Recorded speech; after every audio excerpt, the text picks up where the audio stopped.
L'être humain est une créature de lumière et d'ombre. Il porte en lui une puissance gigantesque, mais aussi une tendance étrange, presque incompréhensible, celle de se détruire lui-même. L'autosabotage, c'est l'une des forces les plus subtiles et les plus dangereuses de l'esprit humain. Ce n'est pas un ennemi extérieur, ce n'est pas quelqu'un qui se tient devant toi. C'est une présence silencieuse qui habite ton esprit. Beaucoup d'hommes et de femmes ne perdent pas à cause des obstacles du monde. Ils perdent contre les obstacles qu'ils ont eux-mêmes créés. L'autosabotage est une prison dont les barreaux ne sont faits ni de métal ni de pierre, mais de pensées, de croyances, de peurs, de souvenirs, de fausses identités. L'autosabotage, c'est la lutte intérieure entre ce que tu veux et ce que tu crois mériter. Aujourd'hui, dans ce message, nous allons explorer cette prison mentale, comprendre comment elle se construit et surtout découvrir comment s'en libérer. Partie 1, la voix intérieure qui t'empêche d'avancer. Le sabotage intérieur ne commence jamais par une action, il commence par une voix qui murmure « Pas maintenant, tu n'es pas prêt, tu vas échouer, ce n'est pas pour toi, ce n'est pas le bon moment ». Cette voix est douce, subtile, persuasive. Elle ne crie pas, elle insinue, elle chuchote jusqu'à ce que tu la prennes pour ta voix. Mais elle n'est pas toi. Cette voix est la somme de tes blessures, de tes échecs passés, des critiques que tu as reçues, des expériences qui t'ont marqué, des croyances limitées que tu as accumulées. Elle te protège, mais d'une manière toxique. Elle veut éviter la douleur, mais t'empêche de connaître la grandeur. Ton premier pas vers la liberté, c'est de comprendre cela.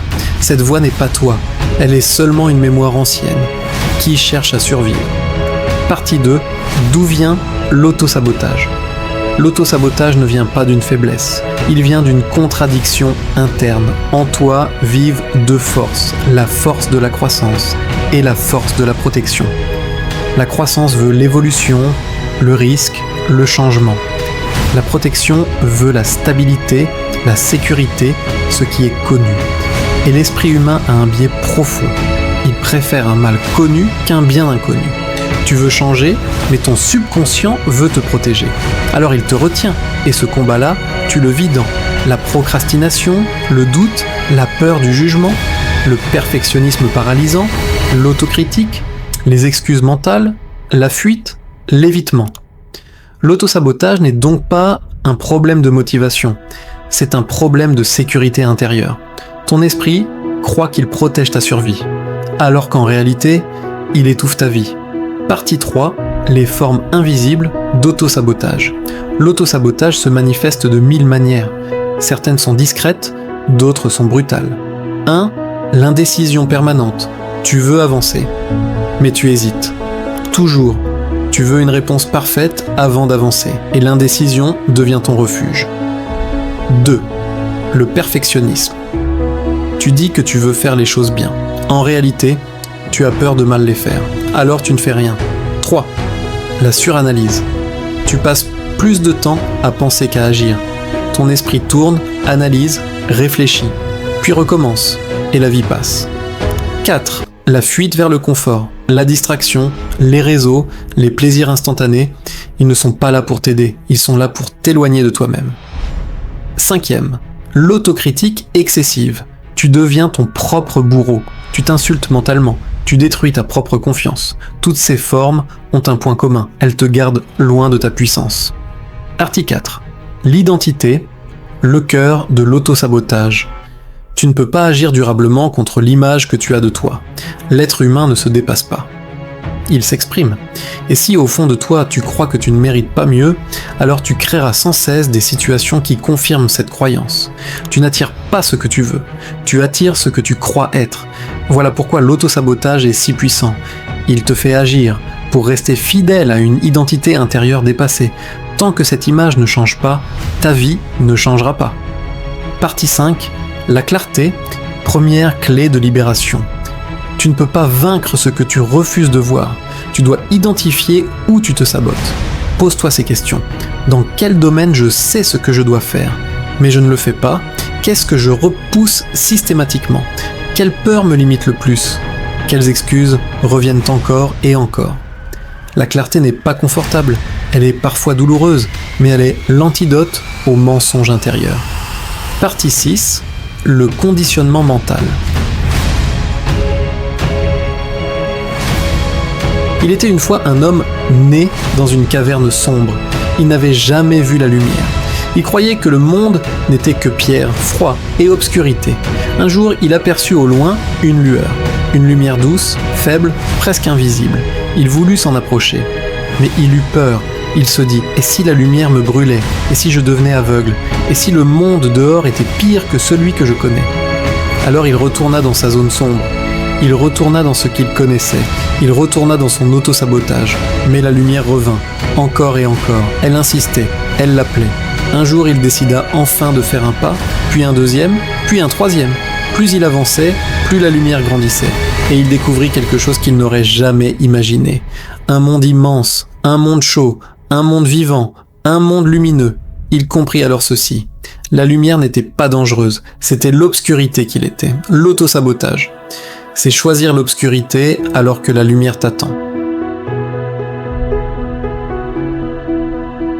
Ton esprit est comme un champ, il produit ce que tu y plantes. Tu ne peux pas récolter la confiance. Si tu sèmes le doute, tu ne peux pas récolter la discipline. Si tu sèmes l'évitement, la liberté commence par le conditionnement. Voici ce que tu dois répéter chaque jour. Je mérite mieux. J'avance un peu plus chaque jour. Je suis capable de faire ce que j'ai peur de faire. Je me libère de mes anciennes croyances. Je m'accorde la permission de réussir. Ton subconscient n'obéit pas à ce que tu sais. Il obéit à ce que tu répètes. Partie 7. Agir malgré la peur. La peur ne disparaîtra jamais complètement. Elle diminue uniquement quand tu agis. Tu veux casser l'autosabotage ? Alors fais ce que tu repousses. Fais ce qui t'intimide. Fais ce qui te semble trop grand. Chaque action est une victoire. Chaque mouvement est une libération. L'action crée la confiance. La confiance crée l'élan. L'élan détruit l'autosabotage. Partie 8. La routine anti-sabotage. Voici une pratique simple mais puissante. Chaque matin, clarté, écris une seule action que tu vas accomplir, une seule mais importante. Chaque jour, discipline. Fais-la, même si tu n'en as pas envie. Surtout si tu n'en as pas envie. Chaque soir, réflexion. Note ce que tu as fait, ce que tu as appris, comment tu t'es senti. Ce rituel reprogramme ton cerveau. Partie 9. La libération finale. Tu n'as pas été créé pour la médiocrité. Tu n'as pas été créé pour t'effacer. Tu n'as pas été créé pour te battre contre toi-même. Tu étais né pour évoluer, pour t'élever, pour créer, pour exprimer ta puissance intérieure. L'autosabotage n'est pas ton identité, c'est seulement une vieille habitude mentale que tu peux abandonner maintenant. Tu n'es pas ton passé, tu n'es pas tes erreurs, tu n'es pas tes peurs. Tu es un esprit en transformation. Et aujourd'hui, tu peux décider d'être libre. Le nouveau toi. Calme, majestueux. Tu n'as pas besoin d'un miracle. Tu as seulement besoin d'un engagement, celui de ne plus être ton propre obstacle. Chaque jour, avance un peu.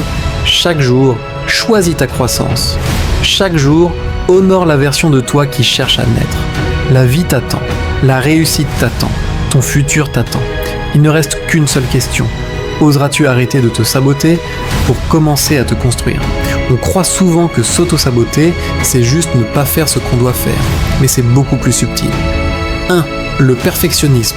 Je ferai quand ce sera parfait. Cette phrase a détruit plus de rêves que l'échec lui-même. 2. L'indécision. Tu réfléchis, tu analyses, tu compares, tu pèses le pour et le contre, jusqu'à ce que l'opportunité disparaisse. 3. La procrastination émotionnelle. Tu ne repousses pas la tâche. Tu repousses l'inconfort qu'elle te demande de traverser. 4. L'autocritique excessive. Tu deviens ton propre bourreau. Tu t'insultes mentalement. Tu t'écrases. 5. Les sabotages relationnels. Quand quelqu'un t'aime, tu fuis. Quand une opportunité arrive, tu doutes. Quand un progrès se présente, tu t'arrêtes. Pourquoi ? Parce que l'autosabotage te pousse à revenir au niveau où tu te sens normal. 6. La peur du changement. Même la réussite fait peur, parce qu'elle exige une nouvelle identité, une nouvelle version de toi, un toi que tu ne connais pas encore. L'autosabotage n'est pas un défaut, c'est un mécanisme automatique. Mais ce mécanisme peut être brisé. Tu peux changer ton environnement, tu peux changer tes habitudes, tu peux changer ta routine. Mais si tu ne changes pas ton identité, tout reviendra exactement comme avant. Tu ne peux pas agir longtemps contre l'image que tu as de toi. Un pauvre qui gagne au loto redevient pauvre. Un sportif discipliné redevient sportif après un revers.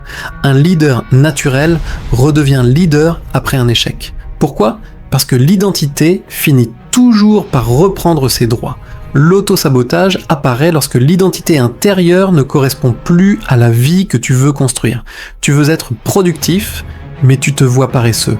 Alors tu te sabotes. Tu veux être confiant, mais tu te vois indigne. Alors tu te sabotes. Tu veux réussir, mais tu te vois petit. Alors tu te sabotes. Pour arrêter le sabotage, tu dois être prêt à devenir quelqu'un d'autre. Le sabotage cesse quand tu mets de la conscience dessus. Observe. Quand est-ce que tu te retiens ? Quelles excuses reviennent ? Dans quel domaine tu fais semblant d'être occupé sans avancer ? Reconnaître, c'est guérir à moitié. Ton esprit répète ce que tu lui dis, tous les jours, depuis des années.